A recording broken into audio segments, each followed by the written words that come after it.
Yo, what's going on, man? Welcome to the report card, the review of the greatest movie ever, man, Black Panther.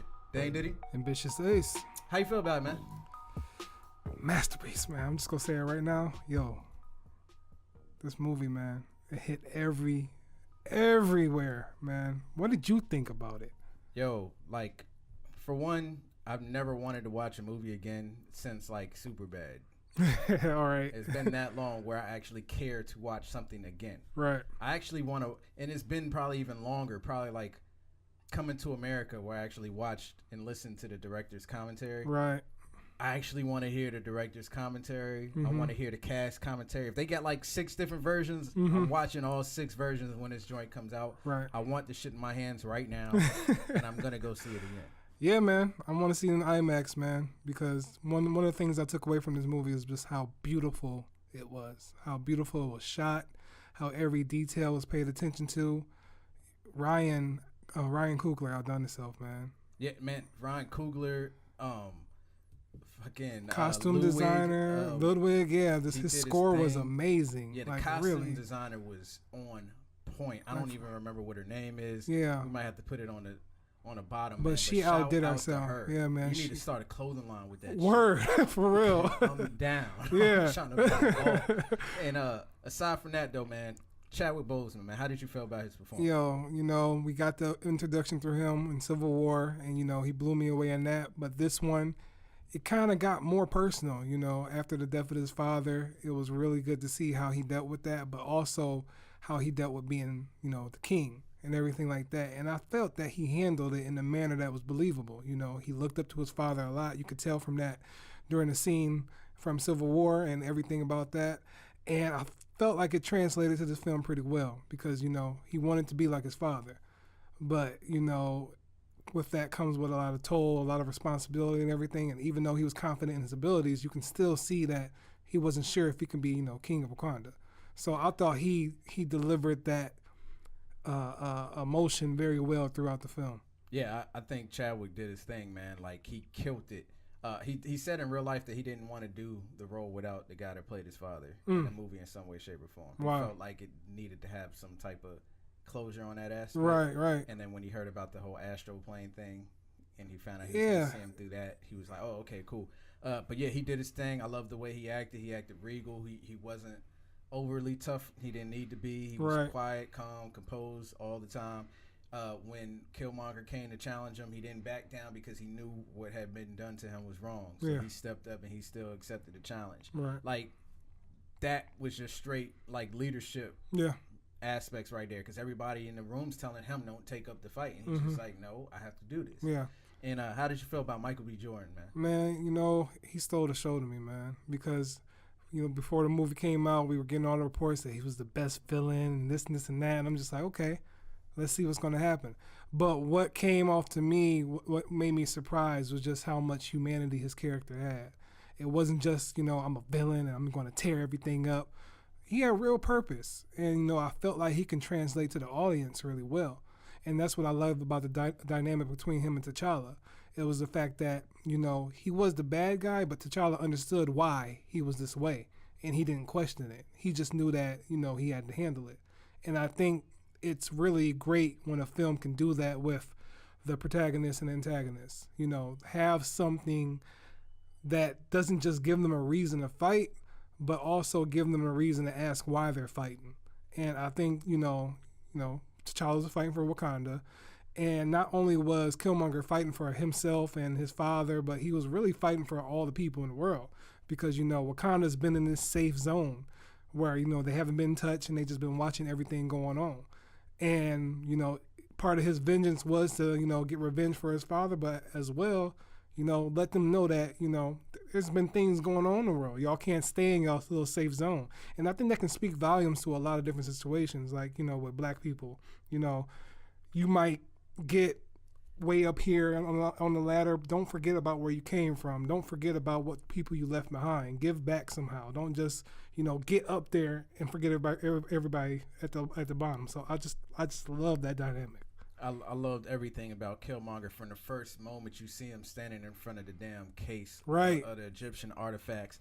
I love how he's testing the girl's knowledge, and then after that he's just like, I'm gonna just take this off your hands. And I love how he corrected her history too. Yeah. Because I like trying to do that too. Like But, when people hit you with stuff, right. like you actually don't know this. Yeah. And he corrected her history. I'm gonna just take this off your hands. You can't just take this. And then he's like, how do you think your people got it? I was just like, right. like it was just like the audacity. Like it was kind of like him throwing like their shit back in their face. And it was just like, I love how he's like, you got all of these police in here watching me, and you don't even watch what you put in your body. Mm-hmm. Like, and then Andy Serkis brings this crazy ass in there, tells the dude he can leave. Spoiler alert! And like shoots him in the back of the head. Like he was like, "Man, you could have just shot him right there. Why didn't you do that?" And he was just like, "Nah." Yeah, that shit was funny. But yo, Killmonger's character was so fucking dope. Like you said, like.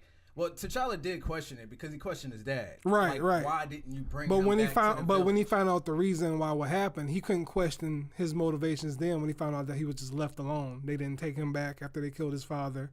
You know, No, he didn't. Yeah, he didn't question Killmonger's motives. Like, in a sense, Killmonger is what helped T'Challa be a better king. Right. If it wasn't for Killmonger, T'Challa would still want to hide and be in hiding. Yeah, because even Nakia was trying to get him to understand that, you know, there's people that can benefit. Yeah, we ain't get to Nakia yet. Okay, I got I'm just saying. But no, Killmonger, I love the fact that he took a mask that looked similar to the mask he wore in the comic book. Right. That was really great dope. callback. All the fucking marks all over his body looked crazy. His fight in the movie was dope. The him throwing him off the waterfall was taken from the comic book. Yeah. Him using like the gold suit was like a ode to the leopard that he used to have as like his. I just love how he commanded each scene he was in. That was another thing. He really made you. Right. Hey, auntie. Like he commanded his presence in every scene. He made everybody notice him, especially during the fight. And then when he went out, like the way he died. That was perfect. You know, and when he forgot the comment, he said, you know, bury me in the ocean with the rest of my people. Yeah, and I was just like, man, that was deep. That was real deep. I mean, it was still cool that T'Challa still took him to see the sunset that his dad promised him that he'd see. Right. And it was just like, man, I felt like he's gonna come back to life because in the comic book he comes back to life a whole bunch of different ways. Really? I didn't know that. Oh yeah. Okay. Apparently, he gets resurrected like 4 or 5 times. Yeah. So that leaves the window for him to be come back. Yeah, because he resurrected Nakia at some point in the comic book. Okay. So and it gave her powers. So you never know. Yeah. You never know. But Michael B. Jordan killed it, man. Yeah. Nakia. Yeah. What you think about her? Yo, she was so fucking dope. Like when you see her at first and she did the opening fighting scene, I was like, that was cool. Yeah. You know, and then you could see that she feels for T'Challa and the song is playing in the background. It's fucking amazing. Yeah, it was great. It was great. I love how Okoye's flying the thing kind of like that was so dope. Yeah. But when Lupita made him freeze, that was hilarious. Yeah, that was hilarious. Then, like, you don't really gain respect for her ability until the casino scene. Whew. And man, she fucking killed it. I like the way Ryan Coogler explained the scene. Yeah, if y'all haven't seen that, look how he breaks down that whole scene. We'll share the link down there somewhere because it's amazing. Yeah, and just the outfit. He said it was 3D printed. That outfit was fucking nice. Yes, yes. I love the way she kept changing her hairstyle out. Like one second it's out, then it's in like the Boonton twist or something like that. Yeah. I'm not sure the exact name, but it was actually really dope in all her scenes. But how did you feel about Nakia? Man, I felt like she was a strong character, not just because she was black and beautiful, but just because of what she brought to T'Challa. Like you can tell that they had love there at one point, but she was questioning his motives as the future leader of Wakanda. Like she always makes the point like there's still people out here that can benefit. I don't want to be locked up in this beautiful, gorgeous place and everybody outside is suffering. Mm-hmm. And that showed a lot to her character, like why she was being a spy, why she was doing what she was doing. And it was kind of funny how she was just like, oh, you messed up my mission. But when he was like, my father died, and she was like, oh, okay, I understand why. But it shows how dedicated she is to the cause. And I thought that was really, really strong about her. And I just love how she offered that balance to T'Challa. Like that was the only thing that can really kind of make him freeze in a sense. But yeah, I love their character. Yeah, she did a hell of a job, man. Shuri, man, when we first seen Shuri and her and T'Challa's interaction when he got off the plane, I was just like, okay, this is gonna be good. Yeah. And she is fucking hilarious. Yes. She's cute. She's got a little spunk about her. Yeah. I like her attitude. Her attitude is great. All the inventions and all of that stuff, like the what are those comment, man. How did you feel about Shuri? Yo, I feel like she was like, you know how James Bond had Q? That was Q right there, man. She had everything. I love that dynamic between both of them. Just the fact that I don't even just think it was just because they were related. They just had this chemistry that worked so well on screen, and I love when when Shuri when she was displaying him around the suits and everything like that, and I love the fact that not only she's a black woman, but like it just shows how young she is, how young and smart she is.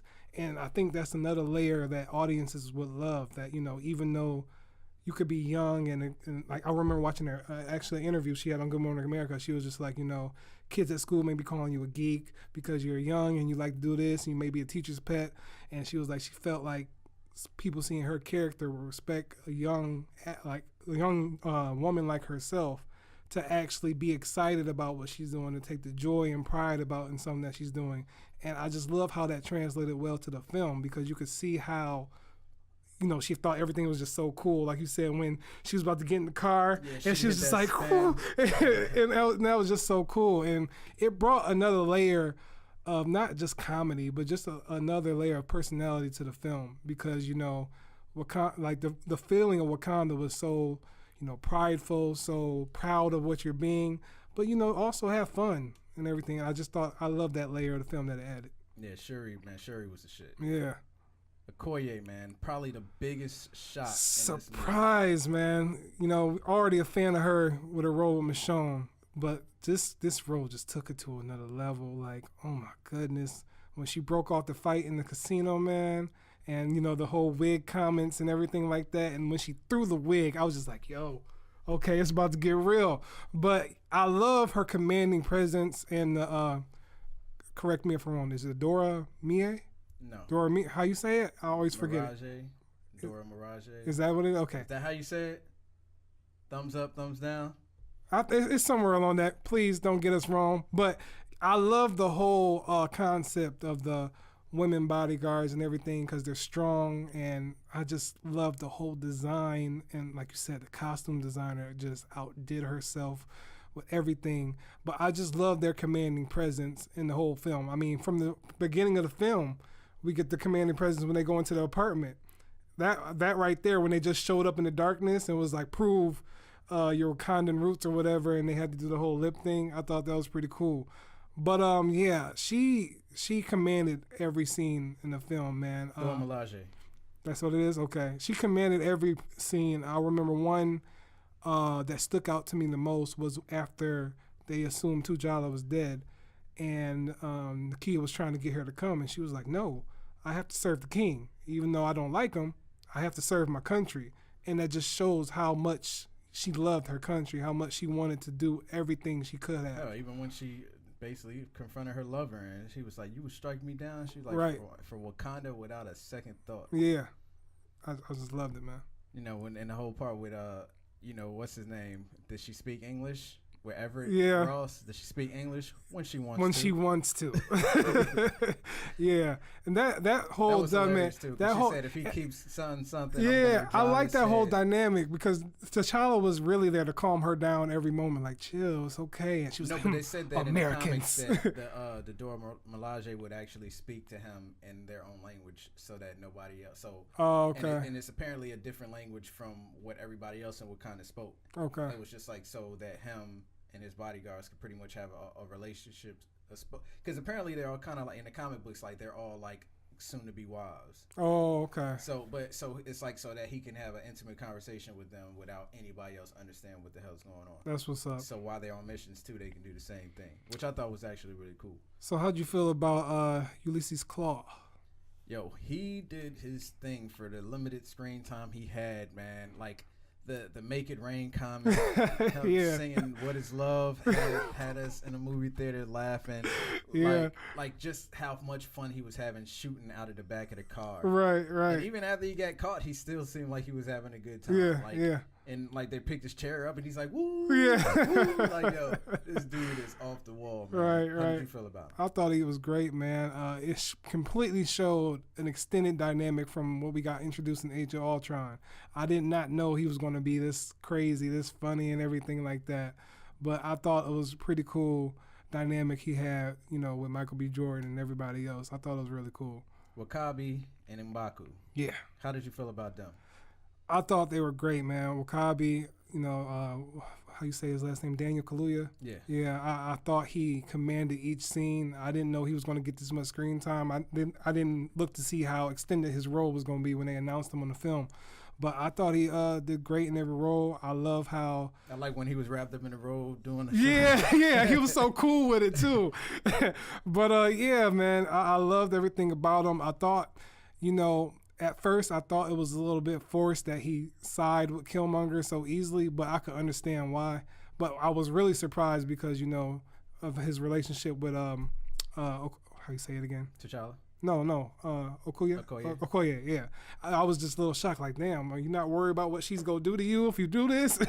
But, yeah, I thought that was great. And M'Baku, I just love how he was so commanding in the beginning of the film, and then towards the end, he was just kind of like the comic relief, especially when he was like, ooh, ooh, ooh, ooh, no. ooh. That shit, when T'Challa and his mom were having that moment, and then he's just like, "Are you done?" Yeah, you're done. I was weak because I forgot he was sitting right there. Yeah. Because it's like the camera was panning exactly at the right spot. Right. And then it kind of pans out, and you can see him sitting in the chair.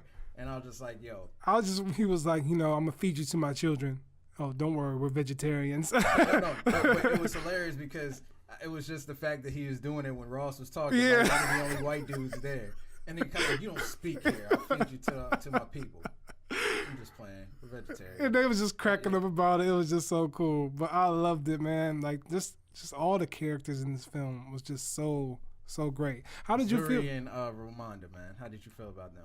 About who? Oh, Zuri. Zuri was great. I loved how you know, he kind of bridged that gap between his father and, you know, everything that happened. The guy that played the younger version of him looked like Forrest Whitaker. Yeah, for real. And I just love what he brought to the film. I could tell, like, you know, he was real close to him, even without all of the scenes that we probably didn't get to see of them. But I love how it bridged the gap between what really happened in the past, and it kind of bridged the gap for T'Challa to step up and do something about, you know, the past kings and wanting to change the future of Wakanda. So I thought that was really dope. Yeah, I really liked the character. I liked the elder statesman type role that he took after, you know, T'Chaka brought him back, saved his life, right, which was actually dope. Ramonda, she didn't get a lot of screen time. Mm-hmm. Like, she was there. Yeah. I liked the look. I liked the white dreads. It actually looked really regal, and all her outfits always look over the top. Yeah. So, and every time she was given a speaking part, she nailed it. Yeah. So it's always good to see Angela Bassett. Yeah. You know, nobody's gonna knock her. She looks really great for her age. Right.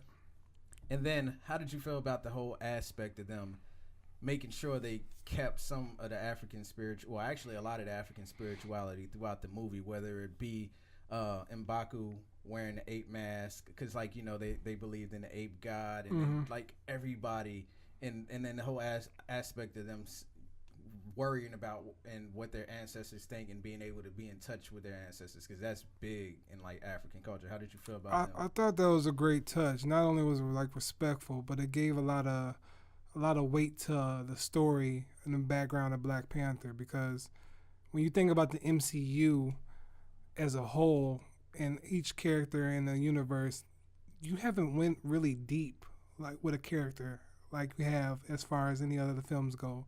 I mean, Thor, we didn't really get that deep. Guardians of the Galaxy, we were just basically scratching the surface. But when you think about Captain America and Iron Man and the Hulk, it's just so, like, you know, basic compared to this.